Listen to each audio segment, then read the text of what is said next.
সরকারি ঘোষণা অনুযায়ী সেন্ট মার্টিনে 9 মাসের জন্য বন্ধ হয়ে গেল পর্যটক ভ্রমণ। বিস্তারিত জানাতে যোগ দিচ্ছেন সহকর্মী আজিম নিহাত। আজিম,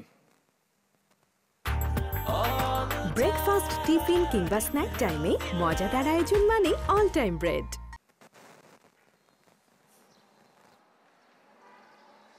জুবাইর, সরকারের ঘোষণা অনুযায়ী আজকে থেকে বন্ধ রয়েছে।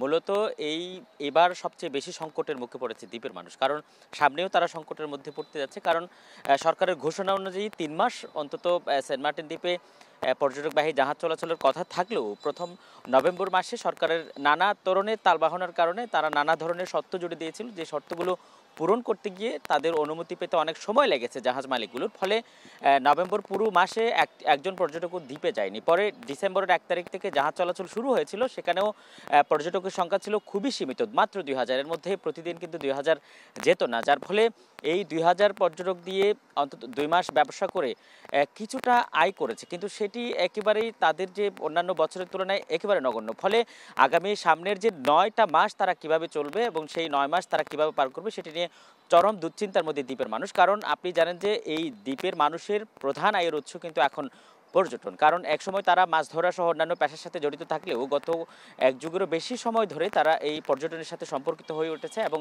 সেখানে অসংখ্য হোটেল রিসোর্ট গড়ে উঠেছে, যেখানে তাদের জীবন জীবিকা সবগুলো নিহিত রয়েছে। সেই পর্যটন মাত্র 2 মাসের যে সীমিত সংখ্যক পর্যটক দিয়ে ব্যবসা হয়েছে, এতে করে তারা বলছেন যে সামনের 1 মাসও তারা অন্তত টেনে নিতে পারবেন না, যার ফলে বাকি মাসগুলোতে কিভাবে থাকবেন সেটি নিয়ে দুশ্চিন্তা হয়েছে। এর মধ্যে অনেকেই বলছে যে দ্বীপের মানুষকে দ্বীপ থেকে তাড়ানোর জন্য মূলত সরকার এই ধরনের চক্রান্ত নিয়েছে। যদিও বরাবরের মতোই সরকার বলছে যে জীববৈচিত্র্যের কথা এবং দ্বীপ রক্ষার কথা চিন্তা করে তারা এই ধরনের শর্তারোপ করেছে। জুবাইর,